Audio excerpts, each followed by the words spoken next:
안녕하세요. 매일 새로운 사연을 전하는 읽어주는 사연 라디오입니다. 구독과 좋아요, 많은 공유 부탁드립니다. 오늘의 사연 시작하겠습니다. 안녕하세요.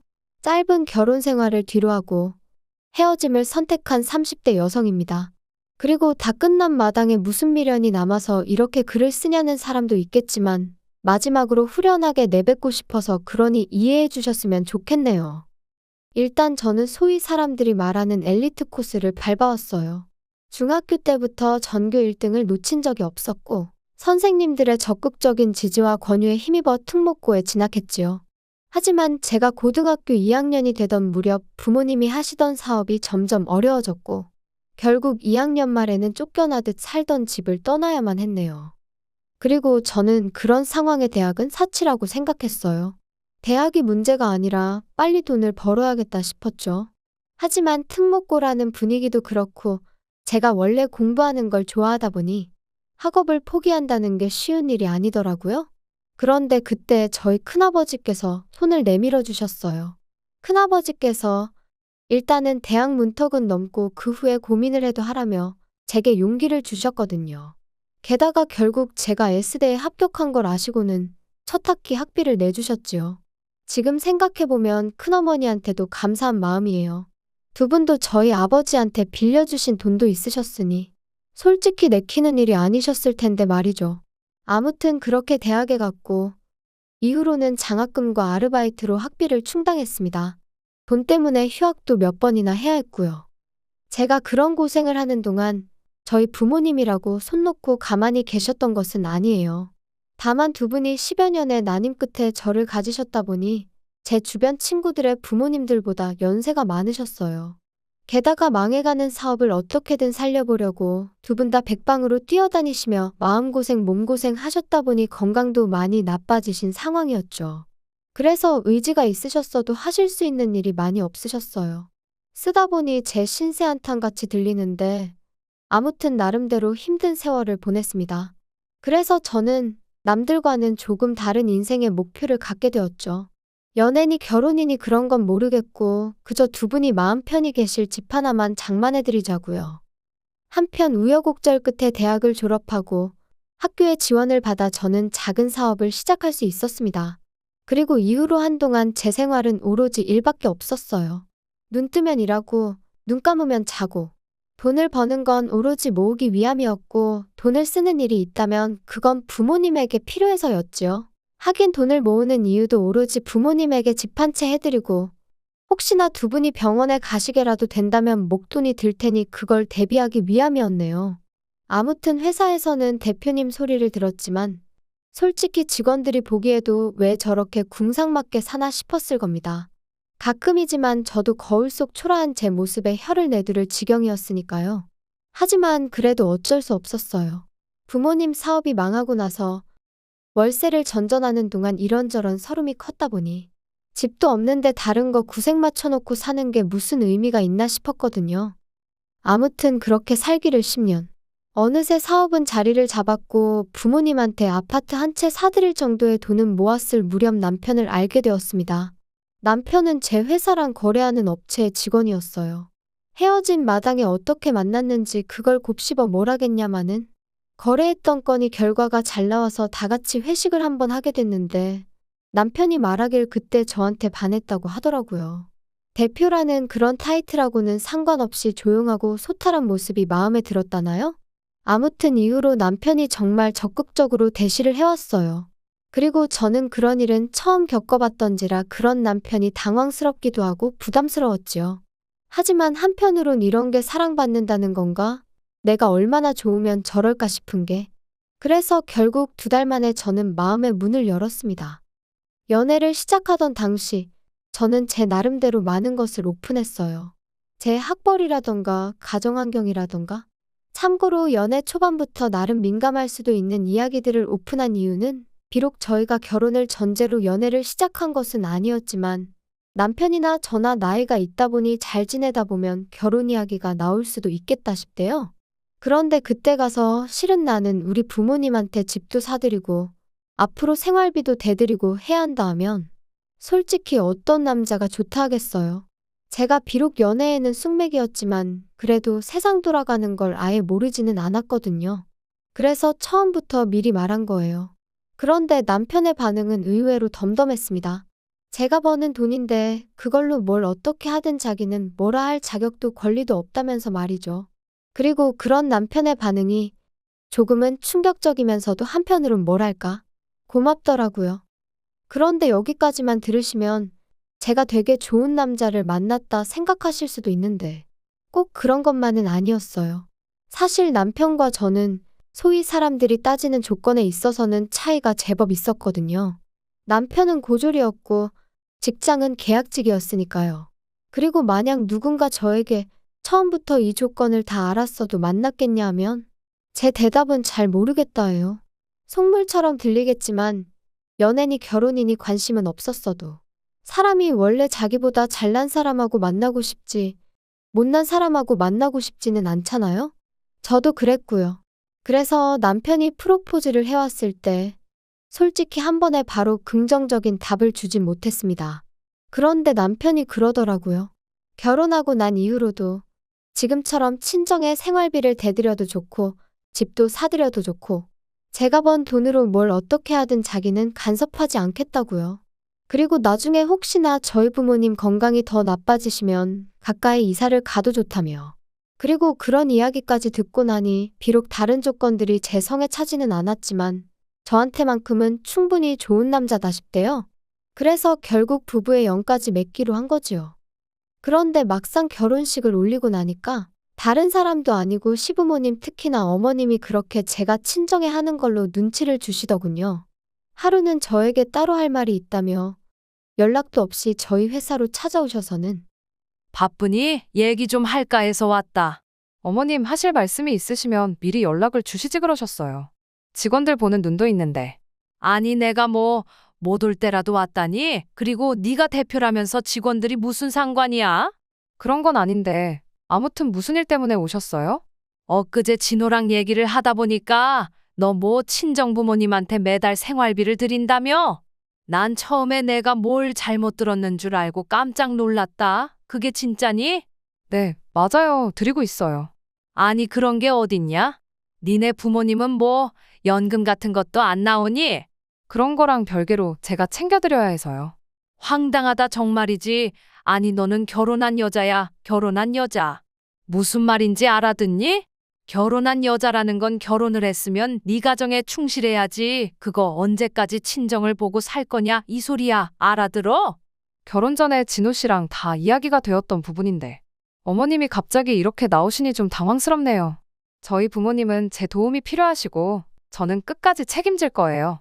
아니 공부도 잘했다면서 말귀를 못 알아듣니? 듣자 하니 한 달에 150만 원씩 드리고 있다며. 노인네 둘이 사는데 무슨 돈을 그렇게 많이 주냐? 진호 씨 돈은 한 푼도 안 들어가고 있으니까 걱정 안 하셔도 돼요. 아시는지 모르겠는데 저희 돈 관리 따로 하고 있거든요. 결혼을 했는데 왜 돈 관리를 따로 하니? 같이 해야지. 요즘 애들은 정말 이상하다니까. 진호 씨 벌이로 대출까지 상환하면 자기 쓸 돈이 없다고 하더라고요. 그래서 돈을 따로 관리하는 대신 대출도 저 혼자 갚는데. 아이고, 내가 그런 것까진 모르겠고 아무튼 친정에 작작해라. 그리고 너 내 입장도 생각해봤니? 지 친정에는 150씩 주면서 우리한테는 50이라니. 내가 말 안 하려고 했는데 듣고 나서 화딱지가 나더라. 시부모는 부모도 아니냐? 그런 건 진호 씨하고 얘기해보시는 게 좋으실 것 같아요. 그리고 저도 말 안 하려고 했는데 그 50은 진호 씨 돈이 아니고 제가 드리는 건데. 아이고 그 돈으로 유세 부릴 생각이면 꿈 깨라. 그리고 이후로도 어머님은 계속해서 한마디로 친정에 작작 퍼주라며 저를 나무라셨는데 도무지 납득할 수가 없었습니다. 왜 이제 와서 저희 결혼 생활에 자꾸 관심을 가지시는 건지 부담스러울 뿐이었죠. 솔직히 결혼할 때 제 친정 상황이 그렇다 보니 시부모님한테도 도움을 받을 생각이 없었어요. 괜히 나중에 말 나올까 걱정이었거든요. 그리고 다행이라고 해야 할지 시부모님도 처음부터 도와주실 생각이 없으셨더라고요. 두 분이 말씀하시길 너희는 너희 알아서 살라고 당신들은 당신들이 알아서 살겠다고. 뭐 서운하게 들으려면 얼마든지 서운한 말이지만 또 좋게 생각하면 적어도 저희한테 기대지는 않겠다는 말씀이셨으니 저는 좋은 쪽으로 받아들였습니다. 그런데 이제 와서 친정에 뭘 해주는지, 왜 당신들한테는 안 해주는지 그런 걸 따지시니 답답하고 황당할 수밖에 없었지요. 그런데 어머님의 돈 없는 간섭은 여기서 끝이 아니었습니다. 그날의 불편한 대화 이후로 저도 사람인지라 한동안 도통시댁에 뭘 하고 싶은 마음이 안 들더라고요. 그래서 남편이 시부모님 모시고 밥이라도 먹을까 하면 당신만 다녀오라 했고 제 나름대로 자리를 피했던 게 사실이에요.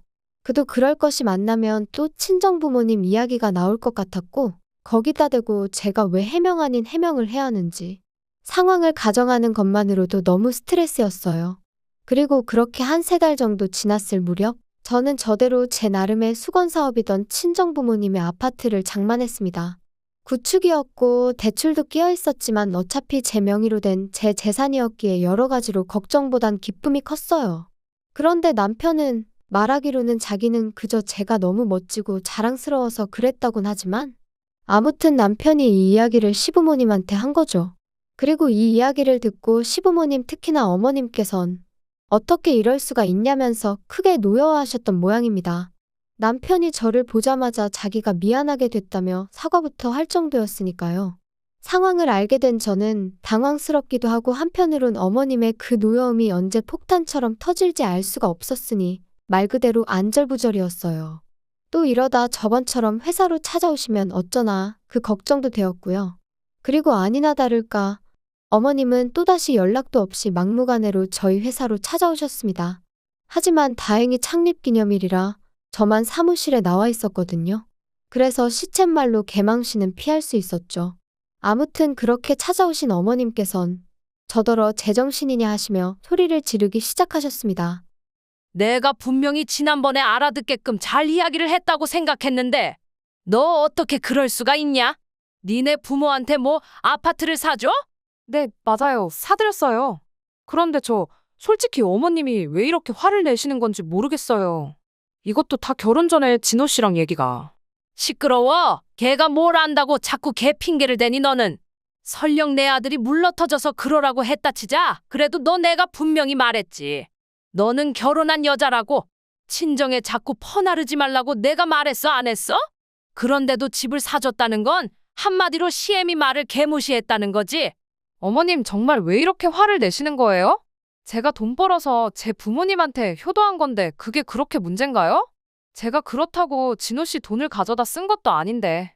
결혼했으면 네 거 내 거가 어딨어? 네 돈이 걔 돈이고 걔 돈이 네 돈이지. 그리고 그렇게 큰 돈을 쓸 때는 집안 어른인 우리하고 상의도 했어야지. 아니, 저희 부모님 집 사드리는 걸 왜 제가 어머님 아버님하고 상의를 해야 하나요?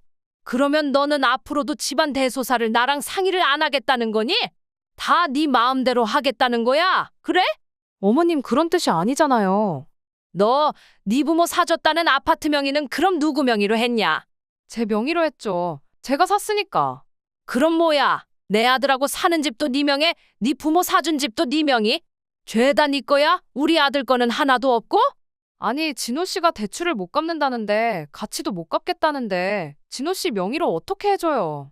너 정말 웃기는 애구나. 너 그럴 거면 내 아들하고 결혼은 왜 했니? 그렇게 너 혼자 다 독식할 거면 결혼은 왜 했어? 도대체 무슨 말씀을 하시는 건지 모르겠어요. 제 돈으로 제가 산 집을 제 명의로 했다는데 어머님은 그게 지금 이해가 안 되시는 거예요? 나는 네가 너무 이기적이라고 생각해. 지하고 지 부모밖에 모르고 아주 못됐어. 막말로 지 부모 집 하나 사줄 능력이면 시부모한테는 자동차라도 한 대 뽑아주는 게 맞지. 그게 경우고 도리고 이치 아니겠냐. 근데 어떻게 아주 능구렁이 마냥 지 부모만 챙기고. 못됐다 정말이지. 어머님의 억지에 저는 정말 이골이 났고 마음은 있는 대로 상해서 집에 돌아왔어요. 그리고 그때까지만 하더라도 제 마음은 그저 남편에게 하소연 좀 하고 위로나 받아야겠단 거였죠. 그런데 집에 들어오니 남편도 표정이 영 좋지가 않더라고요.